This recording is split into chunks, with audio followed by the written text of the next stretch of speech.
Kasih, karunia, dan damai sejahtera bagi kamu sekalian dari Allah Bapa dan dari Yesus Kristus Tuhan kita. Amin. Jemaat yang diberkati oleh Tuhan Yesus Kristus, selamat pagi, salam sehat, salam sukacita bagi kita semuanya. Hari ini hari Senin, tanggal 16 Mei 2022. Firman Tuhan menyapa kita semuanya dari 2 Timotius 2 ayat 19. Inilah isinya. Tetapi dasar yang diletakkan Allah itu teguh, dan meterainya ialah Tuhan mengenal siapa kepunyaannya.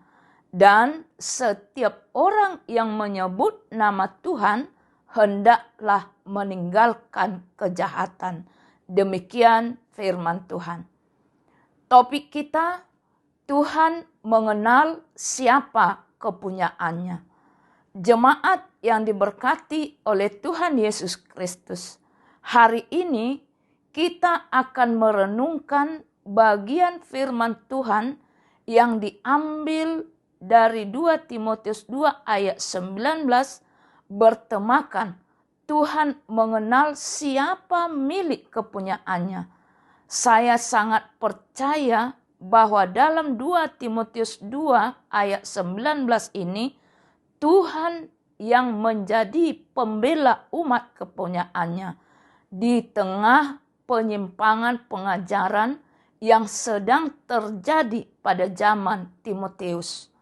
Dalam ayat hari ini jelas dikatakan bahwa Allah telah meletakkan dasar yang teguh dan sekaligus dimateraikan kepada milik kepunyaannya. Pertanyaannya, ciri-ciri seperti apa orang yang disebut sebagai milik kepunyaan Allah? Jawabannya adalah yang pertama, setiap orang yang menyebut nama Tuhan. Jelas dikatakan dalam ayat hari ini bahwa yang menjadi milik kepunyaan Tuhan adalah orang-orang yang mengenal Tuhan dan sering menyebut atau memanggil nama Tuhan, mengasihi akan Tuhan. Yohanes 14 ayat 23. Percaya kepada Yesus berarti percaya kepada Bapa yang mengutus Yesus, maka dia disebut sebagai milik kepunyaan Allah. Yang kedua, orang yang meninggalkan kejahatan. Orang yang disebut milik kepunyaan Tuhan, ciri kedua adalah orang yang tidak tinggal dalam kejahatan.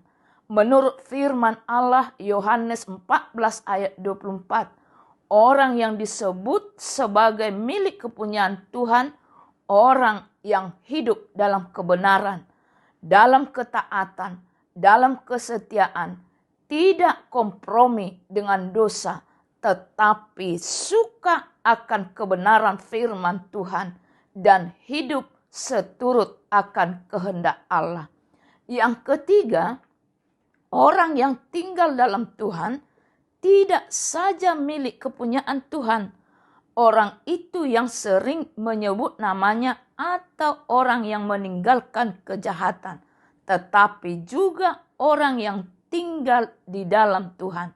Yohanes 15 ayat 5 mengatakan, tinggal di dalam Tuhan sehingga kita berbuah banyak dan nama Tuhan yang dipermuliakan. Sebab kita tidak dapat berbuat apa-apa di luar Tuhan. Hidup untuk Tuhan, Roma 14 ayat 8. Orang yang disebut sebagai milik kepunyaan Tuhan adalah orang yang hidupnya diserahkan kepada Tuhan. Tuhan memberkati kita semuanya. Amin. Kita berdoa. Terima kasih ya Tuhan.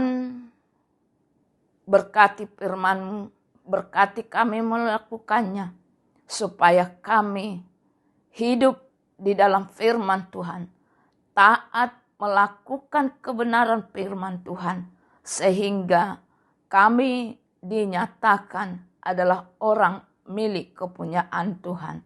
Ya Tuhan Yesus Kristus, berikan kami kekuatan, berikan kami hikmat daripada Tuhan, supaya kami boleh melakukan firman-Mu di dalam kehidupan kami sehari-hari. Ya Tuhan Yesus Kristus, dalam doa kami ini juga kami bawakan orang-orang yang kami kasihi dimanapun mereka berada yang sedang mengalami sakit penyakit.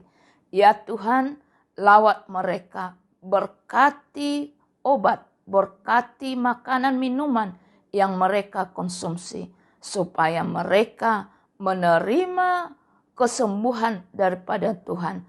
Jalan Tuhan memberkati itu semua, sehingga mereka menerima kasih anugerah daripada Tuhan. Jemaat-Mu yang sedang berulang tahun kelahiran, berkati mereka Tuhan, dan jadikan hidup mereka hanya untuk memuliakan nama-Mu saja. Demikian jemaat-Mu yang berulang tahun pernikahan, ya Tuhan, berkati rumah tangganya, dan jadikan rumah tangga mereka menjadi rumah tangga yang teladan dan yang terberkati bagi sekitarnya. Ampuni segala dosa kami, supaya Tuhan selalu melayakkan kami menerima anugerah dan berkat-berkat daripada Tuhan.